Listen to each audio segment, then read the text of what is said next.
Hello, welcome to, wait, that's not right, hang on.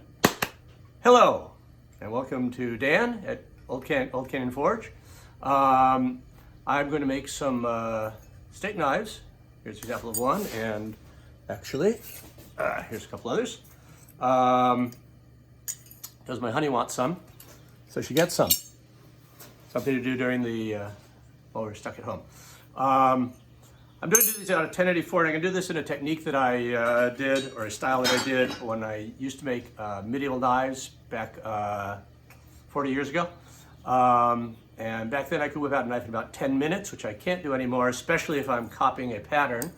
But maybe I'll do a 10-minute knife after this. But this should take about 20 minutes, and I will cut the reheats, so we'll run a little faster. I'm using 1084, and one of the keys to starting this is to start with stock. That's the right size, and I had 1/8 inch by 3/4, 1/2 inch, whatever this is, stock. I ran out when I was making these, so I had some wider stock, which I hammered down. I got a power hammer there, which makes it really fast. I'll do this all by hand, just so you can see. So it goes through several steps. The first is I'm going to mark it, and what I found is I gained about 50%, and this is about the right mark, about the right size. So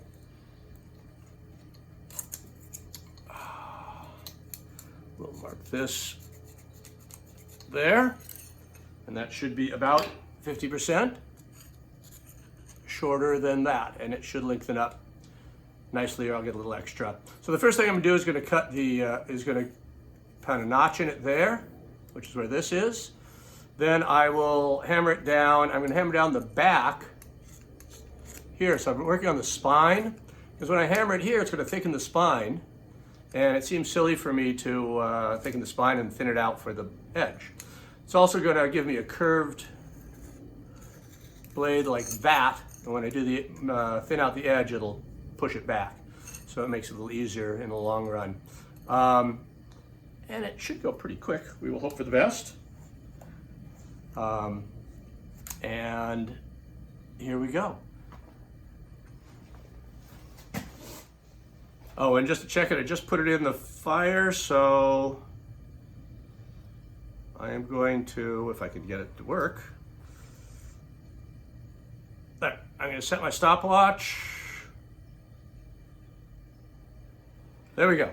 My stopwatch is running. I don't know if you can see that, but we'll see how long it takes from first heat. We add about 20 seconds it took me to do that. And while this is reheating, I used 3 major main hammers for this. I use this, or sometimes you can use this one, but I prefer this. I use this as my favorite hammer. I bought this at a garage sale years ago, and this is my best hammer for moving metal in a direction. And then I use a third hammer, which is just a little ball peen. This I've had for probably 50 or 60 years. I think it's a Craftsman, but it was probably my father's from his factory or from his tool shed, and which maybe this could be, 60, 70 years old. I have no idea. Goodbye. Anyway, it's a good hammer. So wear safety equipment, as you can see. We'll start with this. Okay, the start is to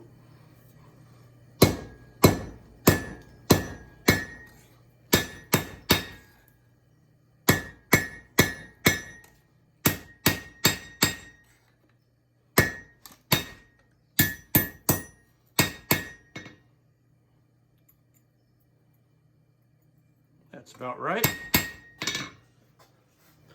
Okay, notch down.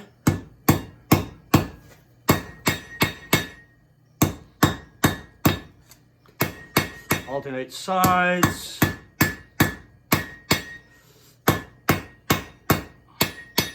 About a 30-degree Angle on the front there.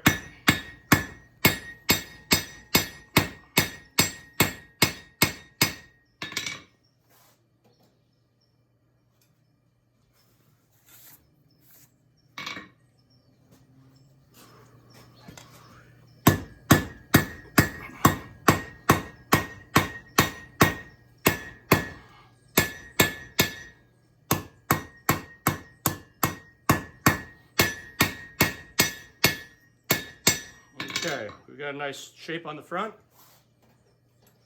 Reheat, and then we'll start working the curve along the back. Actually, it'll look more like that, except for it'll turn around. You'll figure it out. It'll make sense.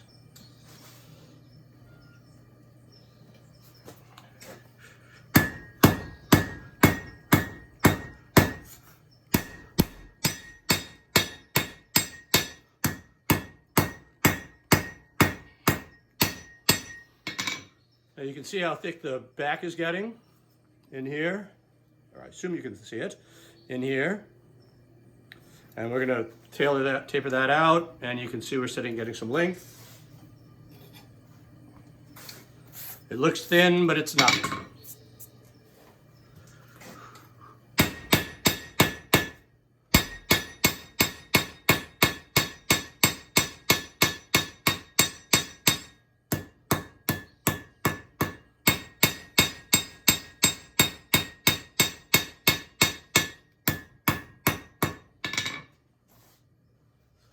Now you see the shape is going, and you see the back's now thinning out. And I don't care about this up here. I'll deal with it later. Very short reheats now.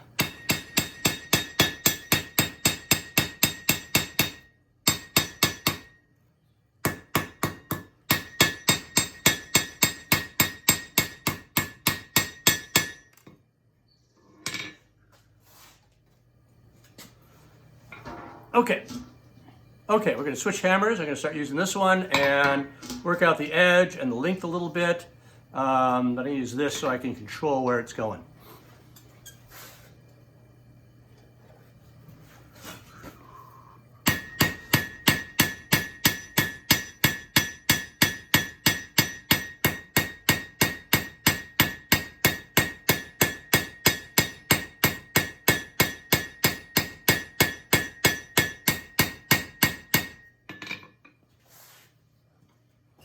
And as you can see, we're starting to widen it out. My length is almost there. I've got plenty of space in the spine. I'll be able to take this area out and push it forward.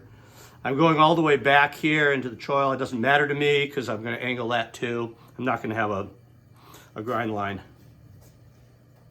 This is much like a kitchen knife, so there doesn't need to be a grind line here. I'll just keep it flat all the way down.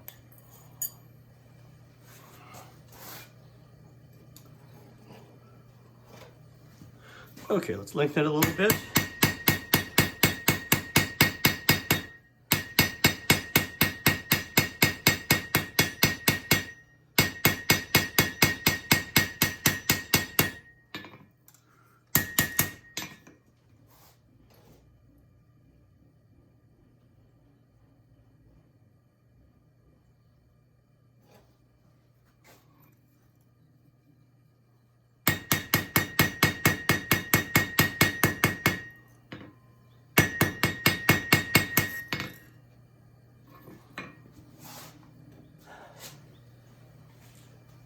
I also apologize that there's no music playing.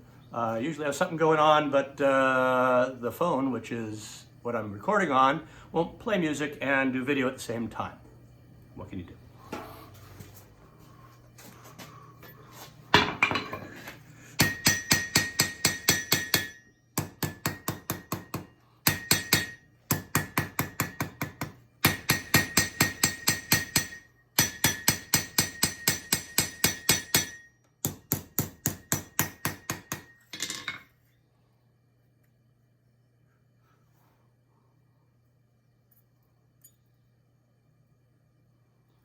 Not too bad.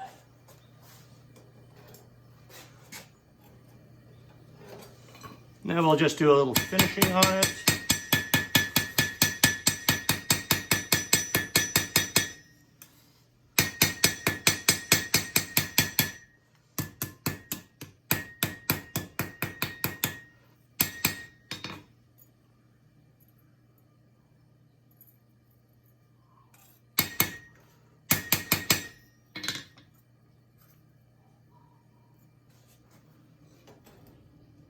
One more reheat. One more reheat. I think I'll just bring the tip down to a little bit of a drop point, just a teeny bit, just because I think it looks better.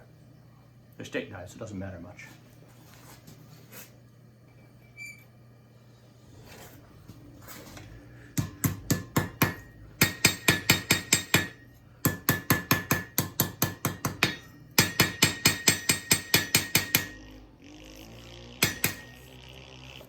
Straighten it out. It's pretty good. A little bit right there. Don't matter much. Okay. So we got that right. We want about that much here, and then we want enough for tang, so I'll leave about that much for the tang. And we'll take that off. I'm going to put it in backwards though.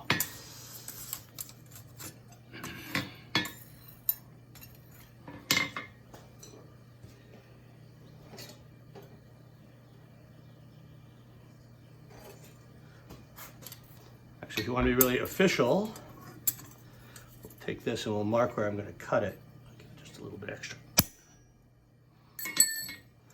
That white line is liable to disappear. I apologize, hammer number 4. I made this when I was first doing this stuff back 40 years ago, and this is made out of bracing rod.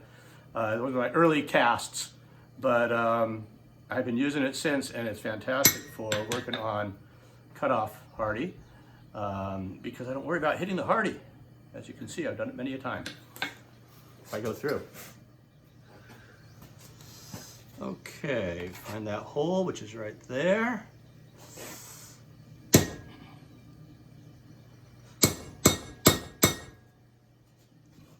side.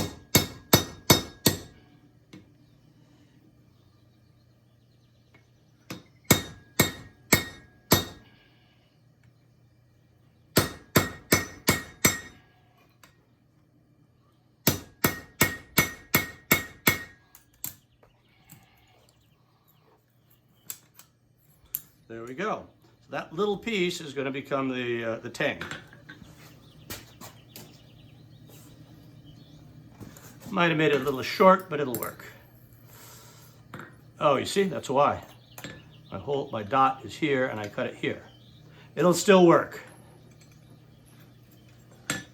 Hammer. Normally, I do this on my power hammer, but I made this just for the purpose. So we'll hammer it on that. And we'll do it, a little fullering tool. Should work well.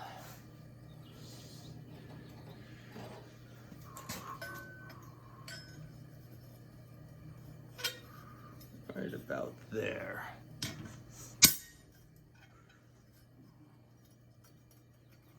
Come on, there we go.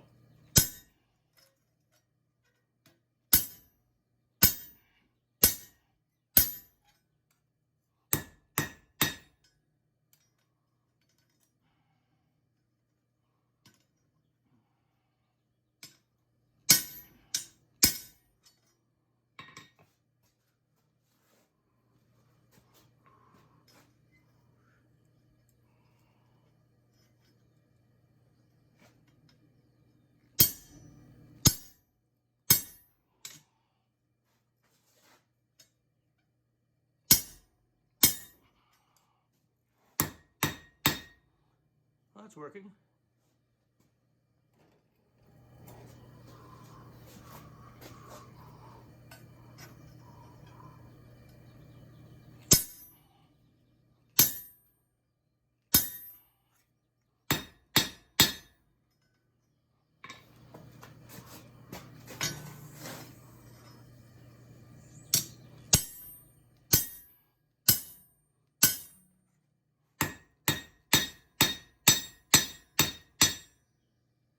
That worked.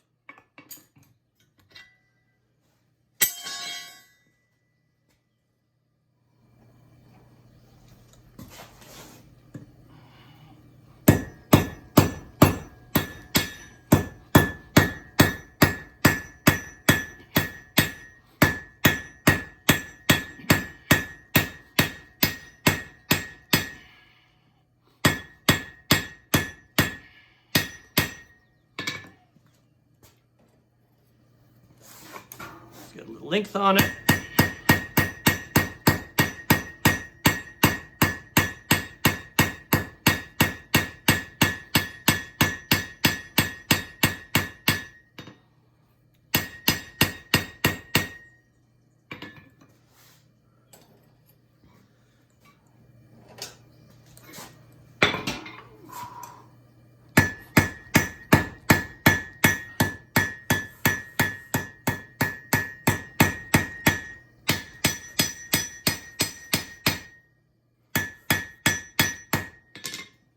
Okay, you can see I got a taper on there, but it's a little thick in the center, so I'm going to bring that down. And I got a taper that way, so that's what I want.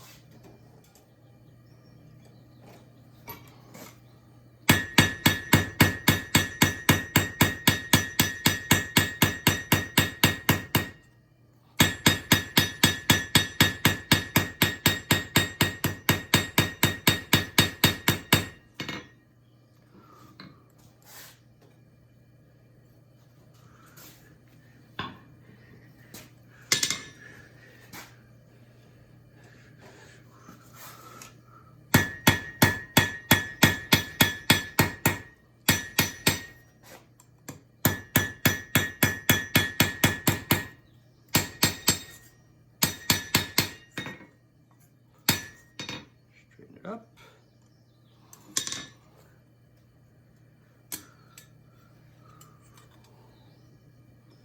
Looks pretty good. Okay, there we go. That's not bad. Maybe angled a little this way, don't you think?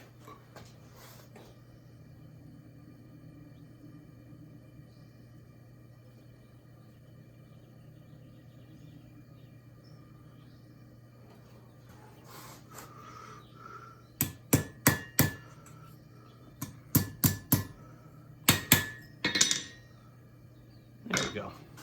Yeah, that's right. There we go. So there's the knife compared to this one. Little drop point on this. I'll grind it into my other knives on that. And let me just do one quick normalizing, and then I'll throw it in the vermiculite for an anneal.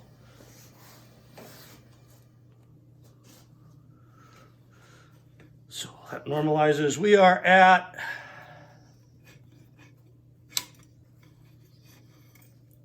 21 minutes.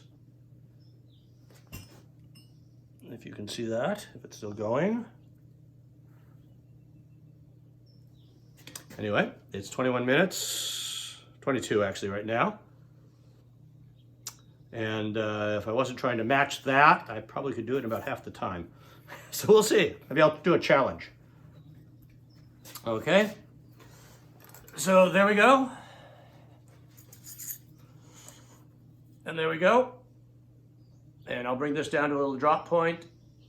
I'll just reheat it and do that. And that'll be the start of my, I think that's my fourth. I've got, yeah. There we go. A set of steak knives for, I gotta make one more because we generally have 5 people around the house now. So, all right, into the vermiculite.